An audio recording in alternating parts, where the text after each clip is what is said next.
한국의 산업은 여러 분야에서 경이로움을 더하며 전 세계에 막강한 영향력을 보이고 있습니다. 특히 팬데믹, 러시아 전쟁, 인플레이션 등 온갖 위기 가운데 더욱 진가를 발휘하고 있는데요. 그 가운데 한국은 러시아를 비롯해 일본에까지 초대형 주문을 받고 있다는 소식을 모아봤습니다. 한국산 안 쓴다더니 막상 뒤로는 한국산을 가장 선호하는 것으로 밝혀졌는데요. 러시아는 이해가 되긴 하지만 일본은 왜 한국 것을 주문해야 했는지도 살펴보겠습니다. 첫 번째, 러시아 한국 유조선 100척 필요. 러시아에 긴급한 상황이 생겨 새로운 장기 계획을 수립하고 한국도 연결이 되고 있다고 합니다. 지금 상황에 매우 뜻밖이라는 이야기가 나오는데 한국이 반드시 포함될 이유가 있다고 합니다. 우선 G7에서는 러시아를 상대로 매우 구체적인 조치에 들어가는 국면이 포착되고 있습니다. G7은 러시아의 새로운 자원 관련한 조치를 내리고 곧 적용할 것으로 판단되고 있습니다. 그런데 이번 조치는 상당히 강력하고 러시아가 즉각 반발하는 모습이 이어지고 있는데요. 서방에서는 미국이 주도하는 러시아 제재가 별로 효과를 거두지 못하자 새 조치를 준비했습니다.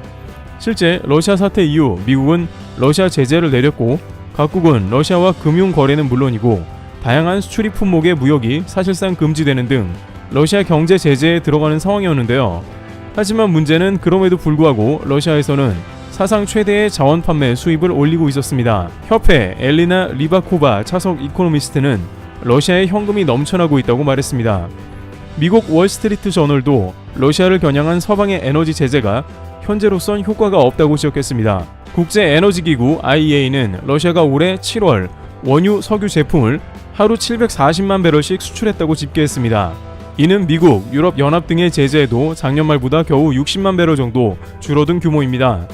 매출은 오히려 늘었는데 원유가 고유가로 올라서 수출량은 줄어들어도 매출이 늘어난 것입니다.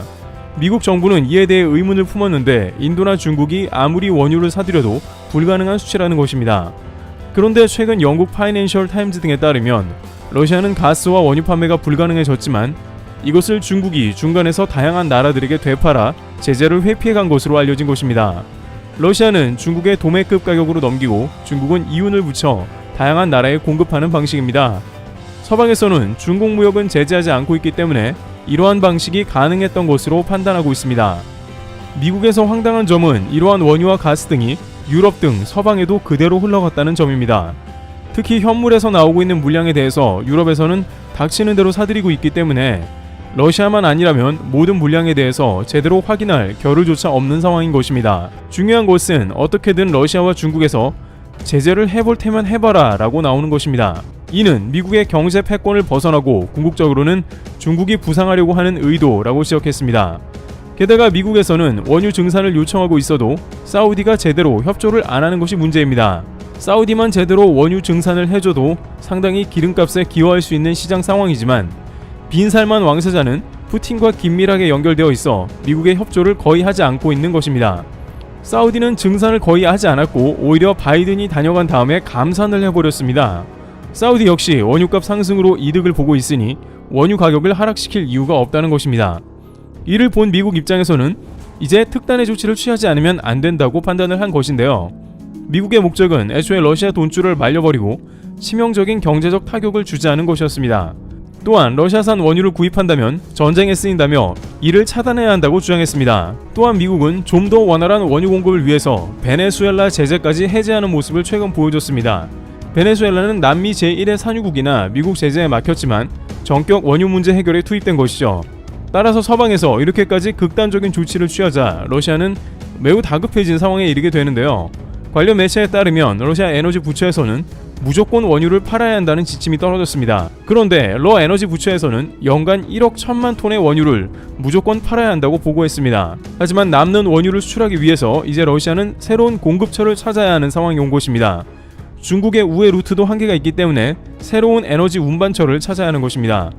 유럽은 탈러시아를 주장하고 있지만 반대로 러시아도 탈유럽, 탈서방을 모색하는 것이죠. 그러나 유럽에서는 송유관이 묻혀있지만 새로운 고객들은 원유를 배로 받아야 하는 것입니다. 따라서 러시아 관계부처에서는 약 100에서 200대가량 추가 유조선이 필요한 것으로 판단하고 있습니다.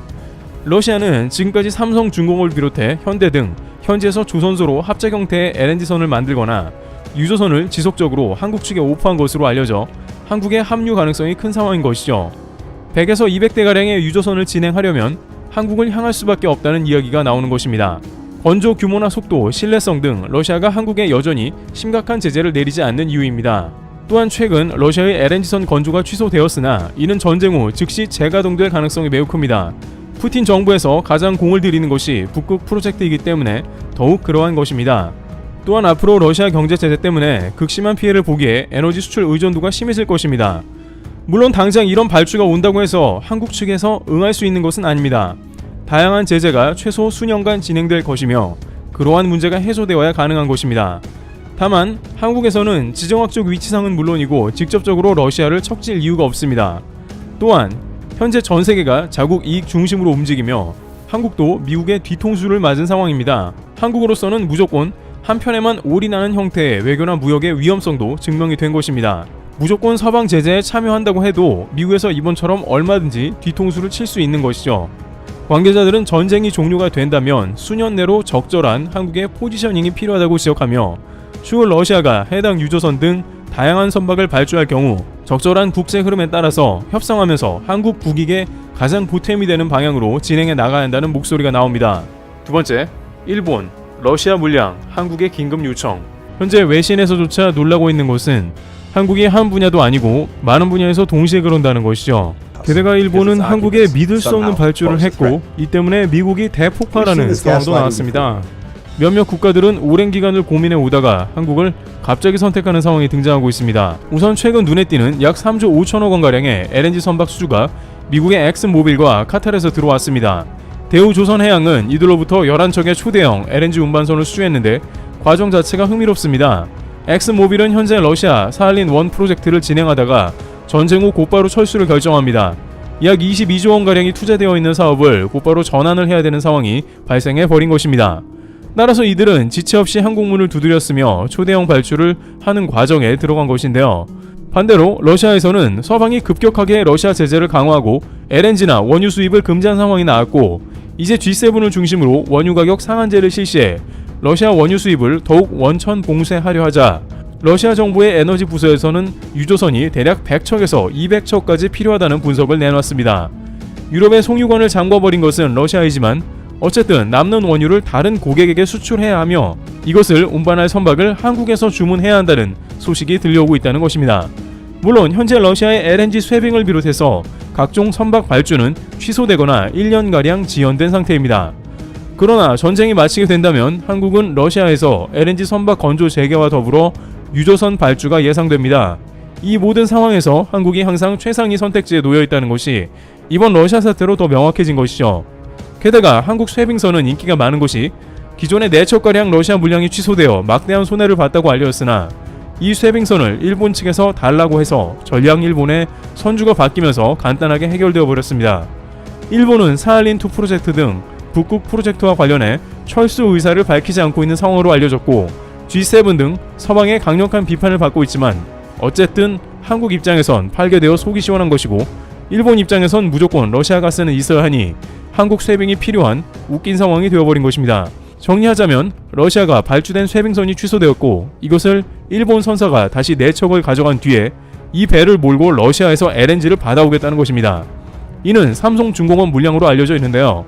업계에서는 대우조선해양도 러시아 물량으로 취소된 쇠빙 2척이 여전히 남아있는데 사실 이것마저도 일본의 미쓰이가 가져갈 확률이 높다며 미쓰이는 이번 사할린2 프로젝트 갱신을 했다는 것입니다.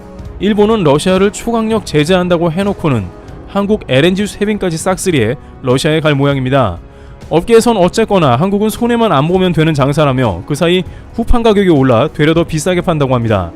이에 대해 관계자들은 공통점이 있다고 하는데 위와 같은 국가들은 평소 같으면 이런 선택을 내리지 않았을 것인데 위기 상황이 오자 평소에 실력자라고 여기던 한국을 곧바로 선택했다는 유사한 점이 있다는 것입니다. 특히 일본의 경우 한국의 선박을 주문하는 것을 치욕으로 여길 정도로 매우 꺼리는 일입니다. 일본 입장도 이해가 가는 것이 한때 조선업 최강자였고 조선업은 국가기관산업이라 자국 주문이 우선입니다. 그러나 LNG 쇠빙의 경우에는 방법이 없고 중국에 주문하기에는 꺼림직한 것입니다. 그런데 이 가운데 러시아 사태가 터졌으며 러시아는 일본의 사할린2 프로젝트를 나가라며 압박했는데 이러한 비상사태가 생기자 일본은 즉각 러시아에 재계약을 하면서 한국 쇠빙을 주문해버린 것입니다. 하지만 일본은 진퇴양난인데요. 푸틴이 원유 사용한제에 참여한 국가는 가스나 석유를 끊겠다고 압박했는데 이는 최근 G7 선언의 핵심으로 G7은 적어도 무조건 참여해야 하지만 러시아 제재에 앞장서기는커녕 한국 배로 러시아로 가겠다며 큰소리치고 있으니 미국이 어떻게 일본에 할지는 모를 일인 것이죠. 국제 관계자들은 앞으로 일본이 러시아 제재를 하자는데 쏙 빠질 가능성이 크다고 지적하면서 사실 일본만 뭐라고 할 게 아니라 유럽조차 암암리에 러시아 가스를 받고 있다고 합니다. 중국을 통해서 현물 시장에 나온 가스는 죄다 러시아 가스인데 유럽이 닥치는 대로 사들이며 이는 눈 가리고 아웅하는 시기이기 때문에 사실상 러시아 제재가 유명무실한 상황이란 것이죠. CNN은 이번 사태로 자원이 없는 국가들은 1차적으로 자원 부국에 매달리는 상황이 전개되고 그 다음엔 자원을 운반해 줄 수 있는 한국의 모든 수요가 몰리는 상황이라고 전합니다. 유럽에서도 현재 다양한 국가들이 LNG 선박은 물론 부유식 LNG 해상터미널 선박을 구매하거나 다양한 형태의 자원 운반선을 한국의 무더기로 발주하는 모습이 이어지고 있는 것입니다. 업계에 따르면 현재 한국 조선소들의 경우에는 단가가 낮은 선박은 아예 주문을 받지 않는다며 8월에 중국이 한국 수주를 따라잡았지만 이는 한국이 초부가가치 선박만 수주했기 때문인데 현재 2026년까지 도크가 모두 예약되어 있고 모두 한국을 찾았기 때문이라고 말합니다. 또한 앞서 방산 분야 역시 평소에 한국의 실력은 익히 알고 있었으나 늘 제외 오면서 여유를 부리다가 막상 러시아 침공이 시작되고 국가별로 방산물자를 모으기 시작하자 한국에 한꺼번에 몰려들었으며 FA50, K9 자주포 등 인기 제품은 경쟁까지 치열해졌고 계약을 자주 파토내던 인도네시아까지 입금한 것입니다. 이와 같이 한국은 지켜보던 많은 나라의 호출을 받으며 전례 없는 산업의 급상승을 이뤄나가고 있습니다. 전기차나 반도체 등에서 미국과 중국이 태클이 들어오면서 우려를 안기고 있으나 세계적인 기업들은 다른 분야에서 성장하며 유연한 발전을 지속하고 있는 모습입니다. 트리블TV였습니다. 감사합니다.